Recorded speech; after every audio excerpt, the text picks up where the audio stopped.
Bonjour. Bon, en cette nouvelle année, j'espère que vous vous portez bien et que vous voyez à quel point vous êtes précieux et la vie aussi.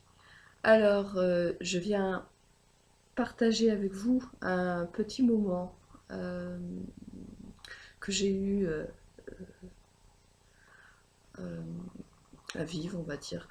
Un petit moment que j'ai eu, je vais dire quand même le bonheur de vivre parce que les instants de communication, de connexion avec la vie, avec le vivant, et quelquefois le vivant au-delà de cet espace physique de vie, c'est toujours quelque chose de fort, de puissant, de merveilleux.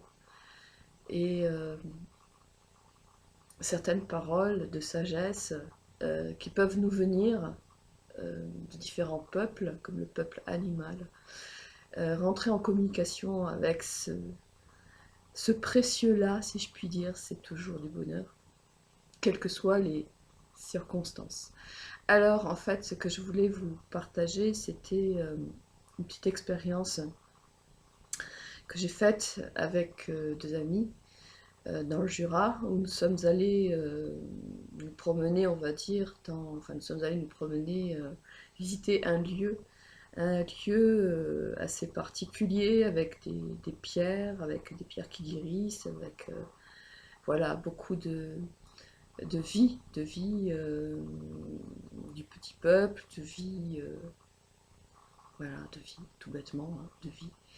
Et il se trouve qu'à ce moment-là, on arrive sur ce lieu et il y avait une battue qui était organisée. Et à quelques mètres de nous, on a entendu un coup de feu, un coup de fusil. Et on a vu, enfin moi j'ai vu un animal se faire abattre. Et bien entendu, euh, on s'est senti toute triste de cet événement. Voilà, on a quand même continué notre bonhomme de chemin en faisant appel à l'âme groupe de l'animal pour que cet animal, quel qu'il soit, de loin, je n'avais pas bien vu de quoi il s'agissait, puisse trouver un chemin vers, enfin en tout cas, être accompagné dans les autres niveaux, là où il doit aller, là où il devait aller, vers, voilà, par, par son âme groupe, par exemple. Voilà. Quelques minutes plus tard, on s'est retrouvé devant une énorme pierre avec qui on prenait simplement connexion, avec qui on faisait connexion, de qui on prenait connaissance. Et mon regard s'est porté sur un champ juste à côté. Et à ce moment-là, j'ai vu, dans ma vision interne, j'ai vu un gigantesque, enfin, un magnifique cerf avec des poids, voilà, majestueux, etc. Et j'ai compris qu'il s'agissait d'un représentant de ce peuple-là. Je dois vous dire quand même que l'animal qui a été abattu, c'était pas un cerf, c'était un chevreuil. Euh, et je me suis rendu compte aussi que ce petit chevreuil qui avait été abattu, je sais pas, 10 minutes, un quart d'heure plus tôt, était à mes côtés, dans son corps énergétique, et qu'il était à mes côtés. Donc je ne comprenais pas ce que ce chevreuil venait faire là. Je pensais qu'il avait déjà été accompagné, mais il était là, à côté de moi. Et, euh, et j'avais cette vision, donc, cette représentation par un cerf, un énorme cerf majestueux, de l'âme groupe de ce chevreuil. Bon, voilà. Euh, je me suis alors mis à l'écoute de ce que le petit chevreuil avait à nous dire. Et alors je vais essayer de relater ces mots et surtout ce qu'il voulait transmettre parce que bien c'est pas facile non plus de euh, voilà, de retransmettre de façon la plus juste et la plus noble ce qu'il voulait nous dire. Simplement, ces mots, en quelques mots, c'était ben, ne soyez pas triste, n'ayez pas de tristesse en vous pour ce qui m'est arrivé. N'honorez pas cet événement-là, mais honorez-moi dans ce que j'étais. Et honorez-moi pour le beau, pour le merveilleux, euh, qui avait pris son essence en moi, qui avait pris forme en moi. Et honorez-moi pour mon courage, pour ma beauté, pour mon geste. Honorez-moi pour cela. Et cessez d'être triste.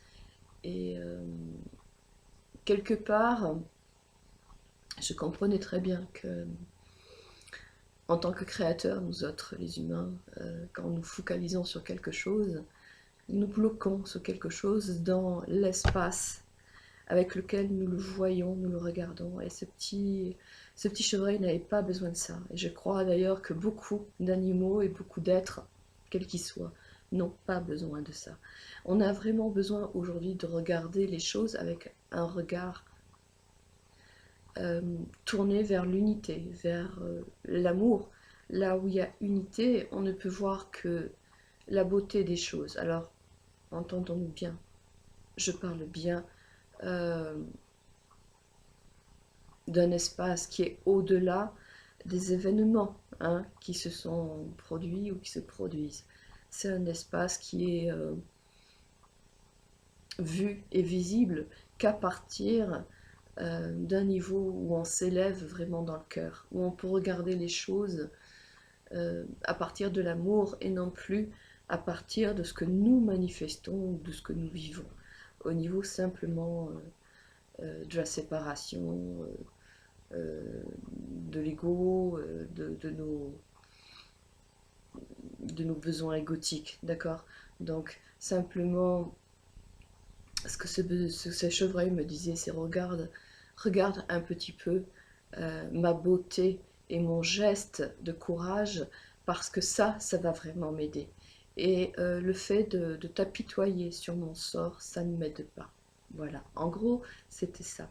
Et je réalisais, puisqu'on avait pris renseignement auprès des personnes qui avaient organisé, qui étaient présentes à cette battue, ils avaient décidé donc qu'il fallait enlever un animal pour cette journée-là.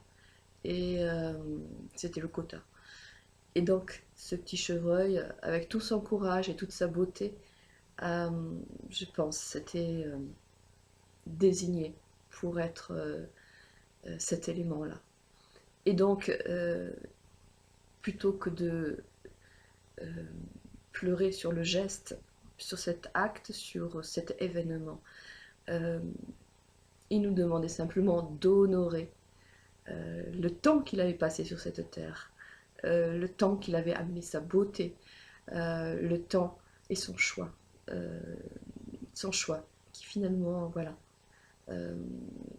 c'était lui rendre, le remettre dans un niveau de vérité. Voilà, un niveau de vérité.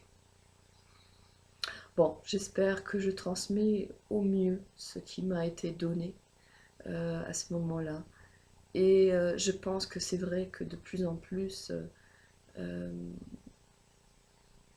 il y a des dons, il y a vraiment des dons au niveau du peuple animal. Si on vraiment veut les soutenir, on a vraiment besoin d'honorer ces dons-là. Ne serait-ce que peut-être vis-à-vis de nos animaux domestiques. Je vais prendre l'exemple des chats. Les chats qui sont des animaux qui transmutent, c'est leur travail ici, c'est leur énergie.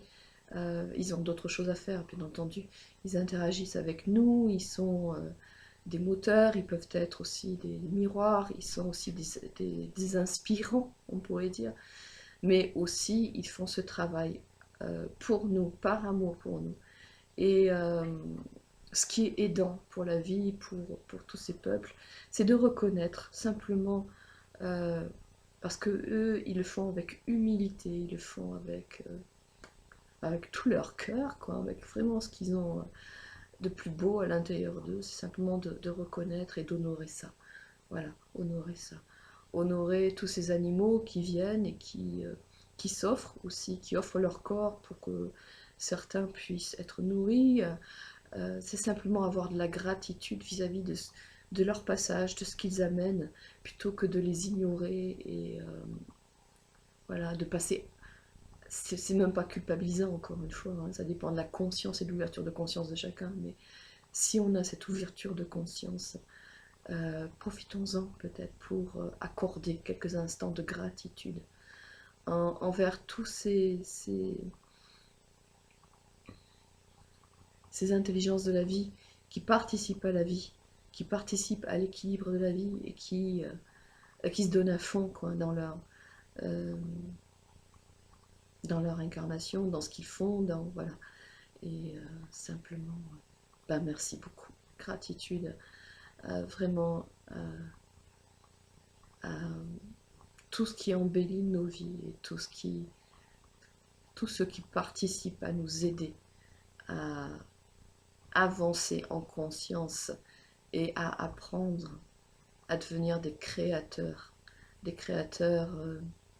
co-créateurs avec le vivant, des créateurs connectés avec les plus belles parties de nous, avec les espaces de nos moi supérieurs, de nous je suis, enfin, peu importe comment on l'appelle, et qui cherchent à manifester sur cette terre une cohérence, une cohésion, et une harmonie où le tout a sa place et où nous, en tant qu'individus, nous pouvons trouver notre place au sein du tout.